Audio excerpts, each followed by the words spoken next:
За 8 месяцев работы над проектом «Независимость» мы подготовили 15 выпусков к эфиру. Говорили о путях выхода из наркотической зависимости, а также поднимали такие закрытые для общества проблемы, как детская и женская наркомания. Мы говорили не только о проблеме, но и предлагали свои пути решения этой проблемы.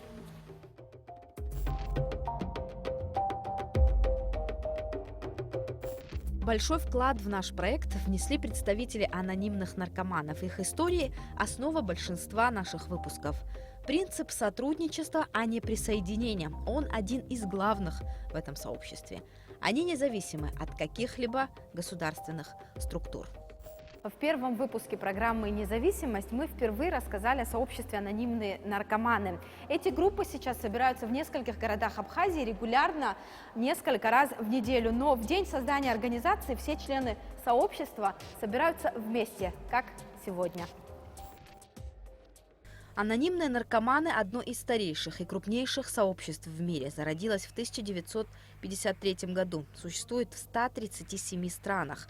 В России с 1990 года. А началось все со встречи алкоголика и наркомана после реабилитации. Общаясь между собой, они не заметили, как просидели, разговаривая несколько часов. Так эти люди осознали эффект, который может дать групповая терапия. Сообщество в Абхазии появилось в 2011 году. Сегодня все еще есть скептики, которые с недоверием относятся к анонимным наркоманам, а 8 лет назад тем более. Были моменты, что я был один, как бы физически, да, но я всегда ощущал как-то, что я не один. Может быть, я один в помещении, но по всему миру проходят собрания, по всему миру, и я прям ощущал их поддержку на каком-то, да, мысленном уровне. Поддержку, наверное, Бога, то, как я его понимаю. У нас не религиозное сообщество, и каждый вправе выбирать там, то, во что он верит. Не сразу люди мне верили, да, думали, там, секта, думали, там, обманываю, подъезжали те, с кем раньше употреблял, спрашивали, там, наркотики, есть ли у меня и так далее. Некоторые не верили. Приезжали ребята из России, как раз летняя пора, когда открылась группа. Они приходили, мы с ними там, на море гуляли, там, чай пили, кофе пили. Видели в городе, там, думали, что секта, какие-то сектанты там, и так далее. Это не пошатало никак нашу веру там, и целеустремленность, которая была.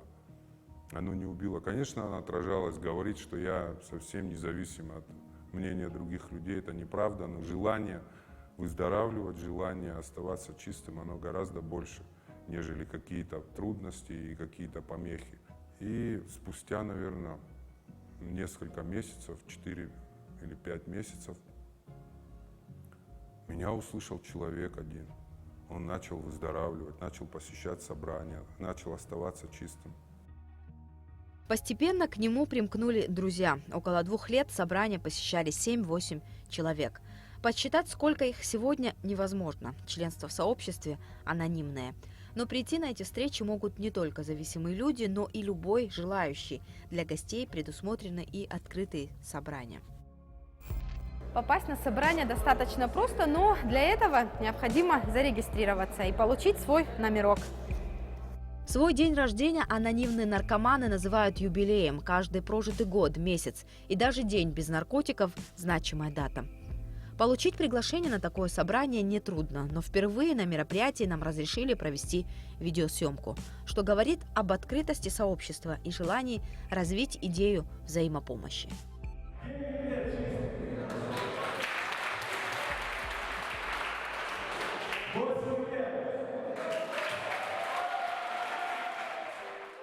Попасть в сообщество может каждый. Нет никаких этнических, социальных и других барьеров. Единственное условие членства – желание прекратить употребление. Несмотря на то, что на встречах часто говорят о Боге, сообщество нерелигиозное.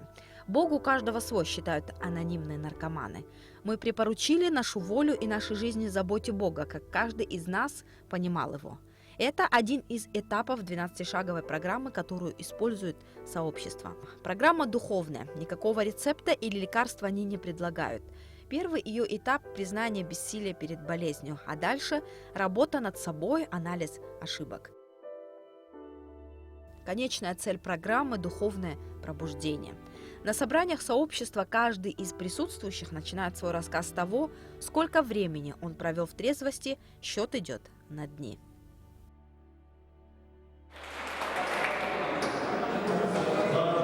Сейчас за нашей спиной вы видите, что происходит. Это так называемая читалка. Так дружелюбно встречают тех, у кого определенный период чистоты. Это значит, что в этот период из них никто не употреблял наркотики. На празднование Дня образования сообщества в Абхазию приезжают гости из разных стран. В этом году география разнообразная. Израиль, Украина, Татарстан и различные города России. Это замечательный период в моей жизни, в который я встретил много хороших людей, много близких людей, которые поверили в меня, поддержали меня, и в которых я тоже верю, которых я старался поддерживать. Этот молодой человек из Москвы приезжает к друзьям почти каждый год. Группы анонимных наркоманов когда-то помогли ему справиться с зависимостью. 3 года он прожил в Абхазии вдалеке от дома, и групповая терапия была единственной ниточкой, давшей ему надежду на новую жизнь. Приходим в это сообщество не потому, что у нас есть какой-то выбор особенный. Не было так, что я выбирал, да. Поначалу меня просто отвезли в наркологичку, а потом в реабилитационный центр, так грубо говоря, да. И единственный выбор, собственно, который у меня был на тот момент, как у человека, да, взрослого, свободного, который сам принимает решения в своей жизни, это вот начать выздоравливать каким-то образом. А альтернатив особенных, я не знаю. То есть для меня здесь выбор очевиден. Я помню тот момент, да, как раз уже, получается, 5 лет назад, когда у нас была одна группа в Гагре. Я как раз на этот момент только вот начал жить в Гагре.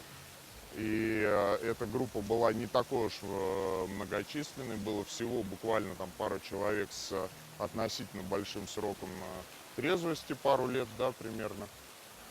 И вот сейчас я вижу, и я присутствовал при вот этих вот изменениях, да, постепенно, как появилась группа Гудаута.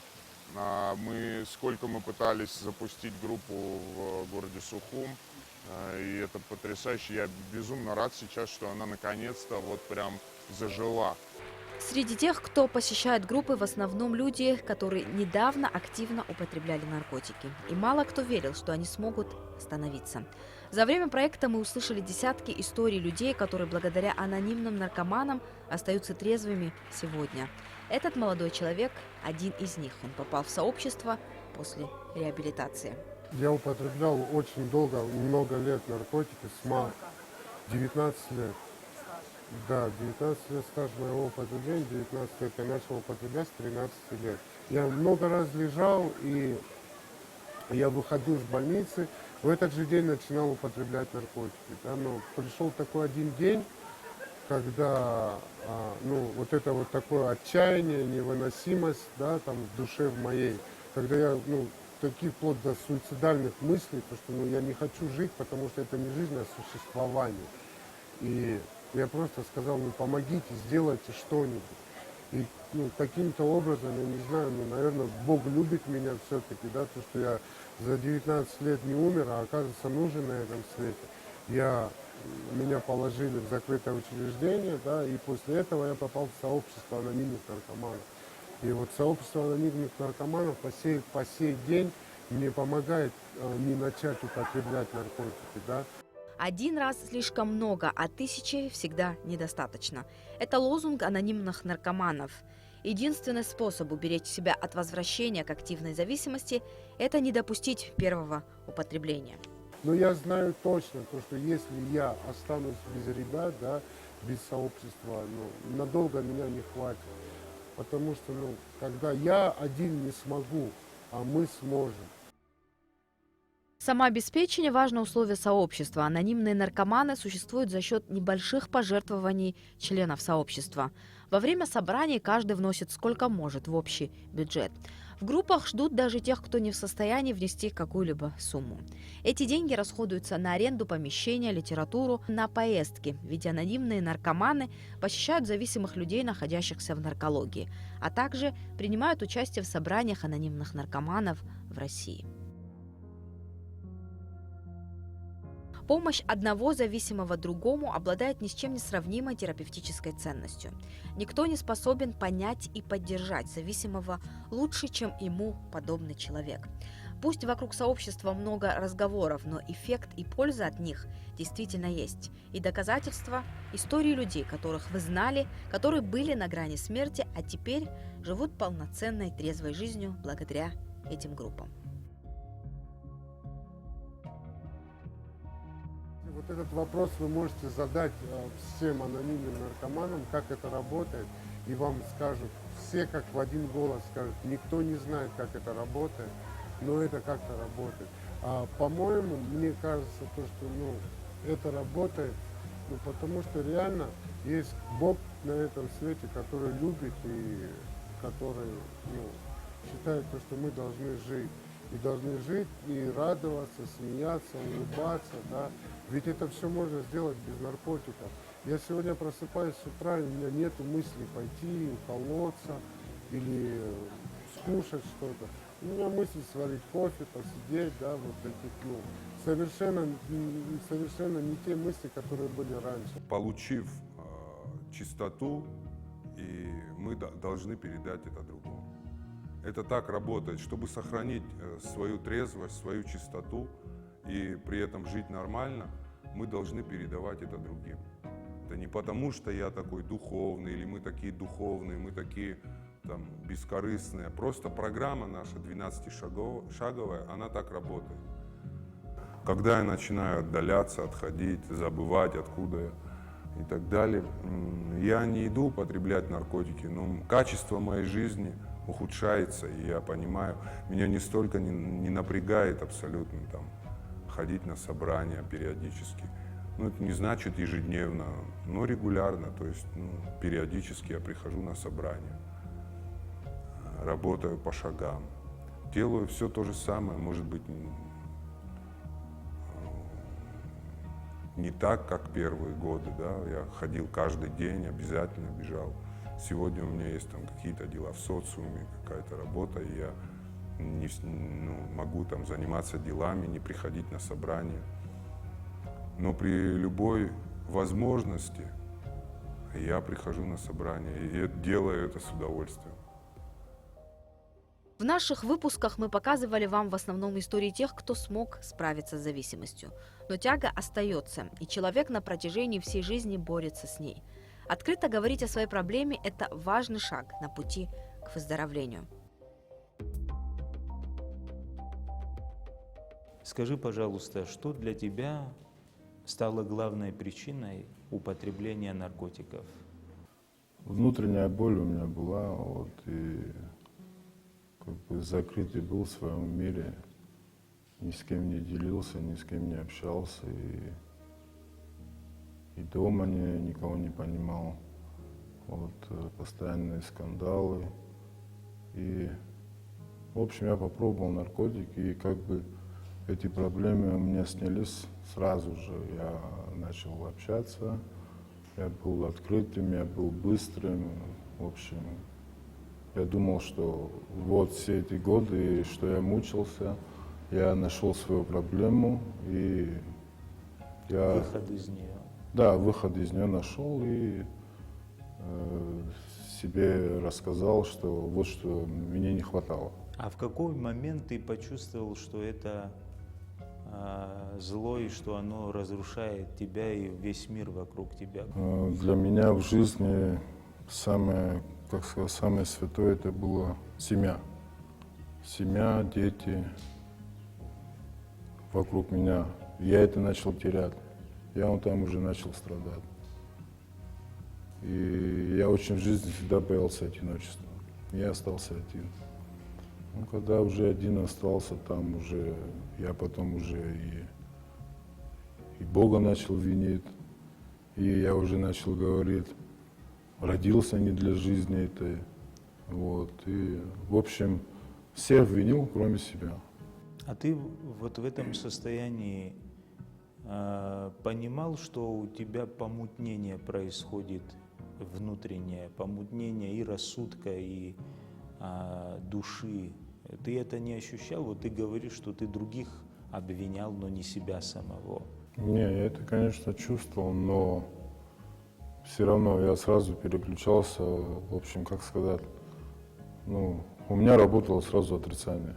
Но вот когда ты говоришь, что ты увидел потери вокруг себя, да, семья распадаться стала, люди дорогие для тебя отвернулись от тебя, вот в этот момент и, может, после него, ты ощутил то, что самим с тобою именно происходит что-то нехорошее, и это результат употребления наркотиков? Я почувствовал такую вещь, когда я всех потерял, я стал себя ненавидеть. Я вообще жить не хотел. Думаю, ну, у меня как бы в жизни, да, было все хорошо, и работа, и, ну, все хорошо было.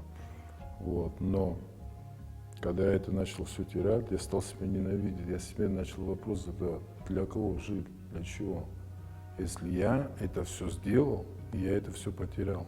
Загнанный был в угол и не знал, что делать, как делать, куда идти. Вот. Ну, запутанный был, запутался. Не было никаких заранее заготовленных вопросов и ответов для такой беседы. Только то, что чувствует и хочет сказать каждый из них.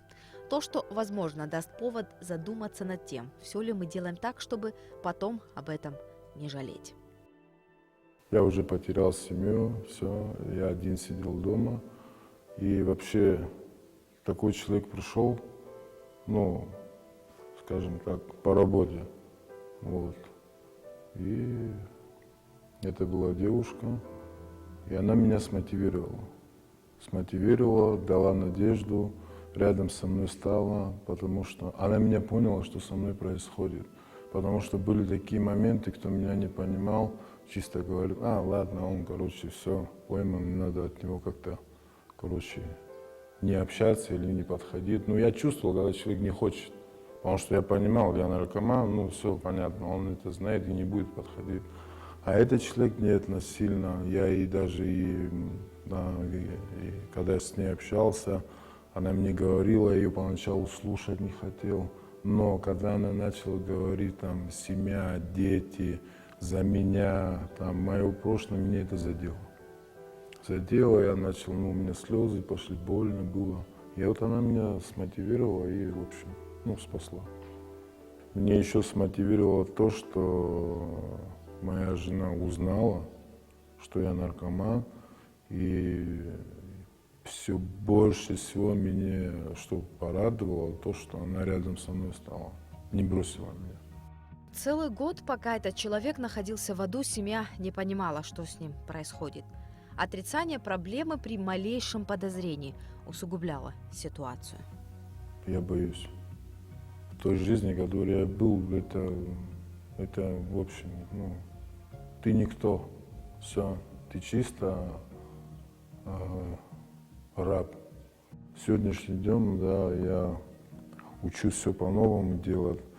Я что раньше не делал, я сейчас делаю. Я, например, с детьми гуляю, с женой общаюсь хорошо. Да, бывают в моменте там споры, ссоры, но я это все сразу пытаюсь восстанавливать, не как раньше. Конечно, это очень приятно слышать, что вот такая вот оценка ситуации была.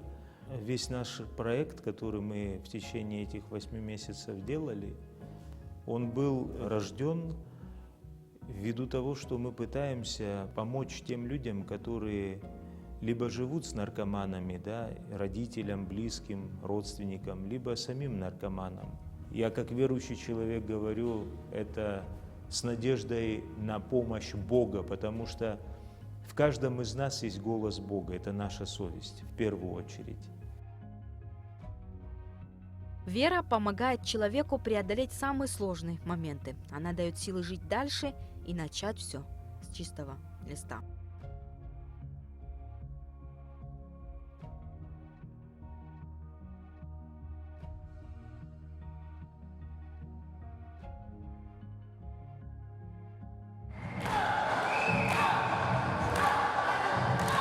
Веселиться, энергия и бунтарство – все, что свойственно молодежи. Как правильно объединить все это? Как сделать так, чтобы попытка выделиться не переросла в нечто ужасное? Брейк-данс позволяет направить всю эту энергию в правильное русло. Эти когда-то уличные развлечения стали популярным молодежным танцем.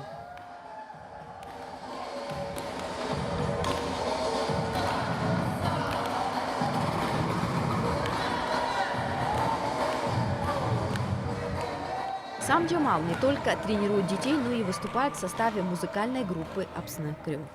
Я вот могу сказать ответственно, я нашел себя в этом. Меня это вдохновляет. Я понимал, что учиться, образование, все надо иметь, да. Но я нашел танец. Я сказал, я буду танцевать. Я это хочу. И никто меня не верил, никто этого не хотел, и все были против, но я все равно не оставил. Столько всего было, скажем, людей вокруг, которые против меня, я был один. Я все равно шел пешком. Не было транспорта, было, скажем, с Килосуры там до города добирался. В Творчиле, в городе, каждую субботу и воскресенье делали дискотеки. Я жил в деревне, километров 10-15. Я помогал дедушке, все вот это хозяйство. Я пешком шел через лес в город на дискотеку, чтобы увидеть, как танцуют. И 3 часа ночи обратно же спускался через лес домой, приходил в 4 утра. Человек, если захочет, нету невозможного. Все можно поменять. Выбери, приди на танцы сюда, приди на бокс, приди на борьбу, посиди, посмотри, пойди на футбол, пойди посмотри. У тебя зажгется глаза, и ты поймешь, что тебе надо. Эти ребята неоднократно побеждали на международных соревнованиях. Секция брейк-данса работает в Сухуме в музыкальной школе номер 1 имени Ковача. Любой желающий может записаться на занятия. Но в музыкальной школе нет помещения, где ребята могли бы тренироваться, поэтому до пожара во второй сухумской школе эти группы проводили занятия там. Теперь их приютила 3-я школа, но и это не навсегда.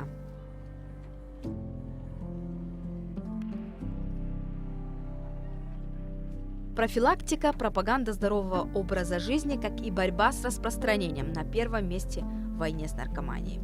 Бороться с этой бедой сложнее, нежели ее предотвратить. Кто-то, кто столкнулся с зависимостью и пытающийся ее побороть, обходится без сообщества анонимных наркоманов. Кто-то находит себя в религии, другие ограничиваются реабилитационным центром. Неважно, какой путь выбрать, важен результат и важна независимость.